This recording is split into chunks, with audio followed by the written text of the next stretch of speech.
Would you talk to him? Well, if you were to sit down and talk with him and he wanted to talk, would you, and what kind of things would you talk about, perhaps on your podcast? I don't think I've ever said no to talking to anyone. So, which is, Would you, would that be a first, or would you make that conversation? Do you believe in the power of No, I'd conversation ask in him. those kinds of contexts? No, if he was willing to talk to me, I'd talk, because I'd like to ask him. I have lots of things I'd like to ask him about. I mean, I've had political types in Canada on my podcast and tried to ask them questions. So I'd like to know. Is there something? And maybe I've got a big part of him wrong. Yes. And I probably do.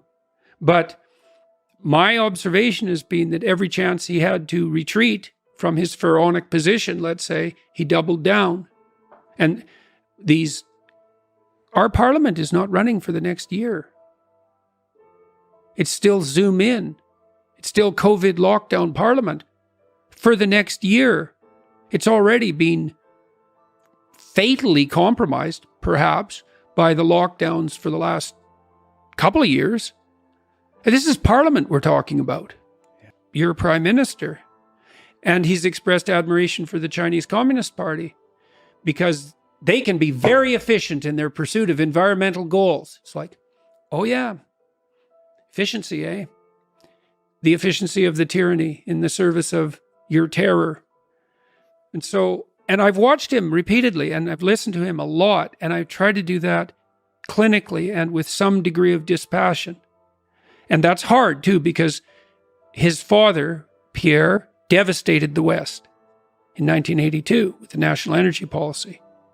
And Trudeau is doing exactly the same thing again. And so as a Westerner as well, I have an inbuilt animus, and one that's well-deserved, because Central Canada, especially the glittery, literati elite types in the Ottawa, Montreal, Toronto triangle, have exploited the West and expressed contempt for the West far too much for far too long.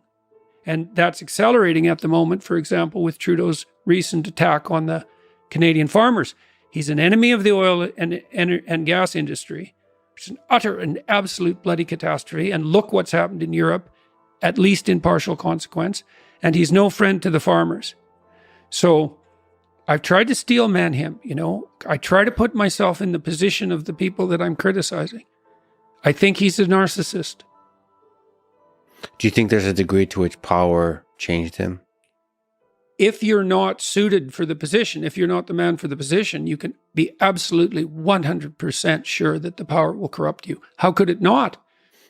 I mean, at the least, if you don't have the chops for the job, you have to devalue the job to the point where you can feel comfortable inhabiting it.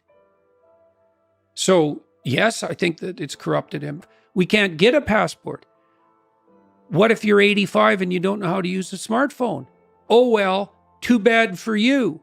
Yeah. It's like, yes, it's corrupted him. Yeah. There's a kind of paralysis, fear-driven paralysis that also, in part, some of the most brilliant people I know are lost in this paralysis.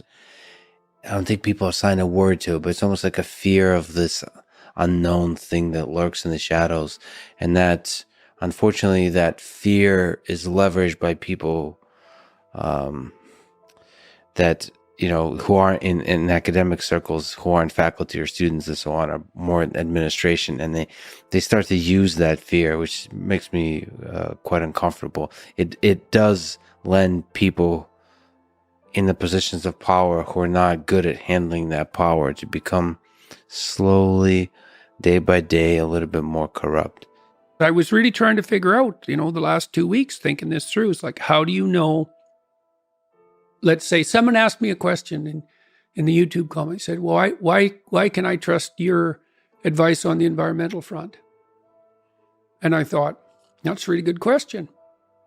Okay, let's see if we can figure out the principles by which the advice would be trustworthy. Okay, how do you know it's not trustworthy?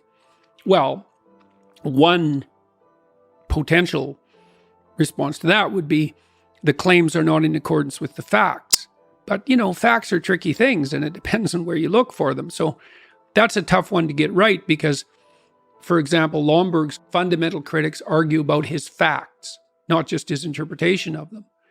So that can't be an unerring guide. And so I thought, well, the facts exactly doesn't work because when it's about everything, there's too many facts. So then how do you determine if someone's a trustworthy guide in the face of the apocalyptic unknown? Because that's really the question.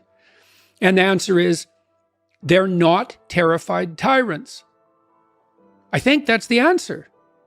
Now, maybe that's wrong. If someone has a better answer, How do you know if they're a terrified tyrant? Because they're willing to use compulsion on other people when they could use goodwill.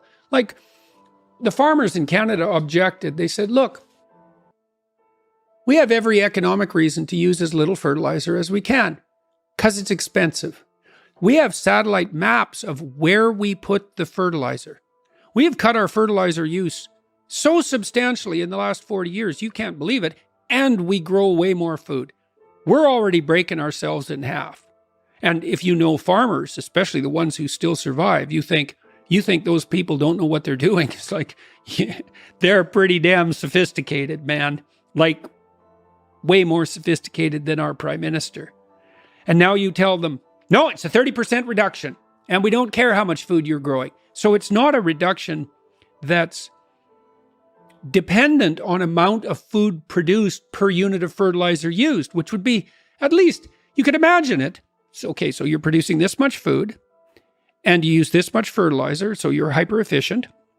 Maybe we take the 10% of farmers who are the least efficient in that metric, and we say to them, you have to get as efficient as the average farmer. And then they say, well, look, you know, our situation's different. We're in a more northern climate. The soil's weaker. You know, you obviously have to bargain with that, but at least you reward them for their productivity. Well, it's like, well, Holland isn't going to have beef. Well, where are they going to get it? Well, you don't need it. It's like, oh, I see. You get to tell me what I can eat now, do you? Really? Okay.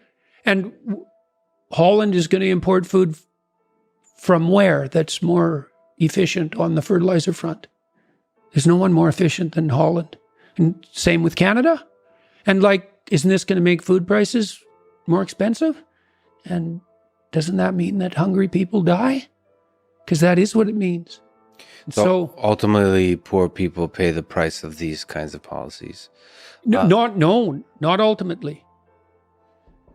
Today. That's a crucial distinction because they say, well, ultimately the poor will benefit. Yeah, except the dead ones. Yes, today. Today, right.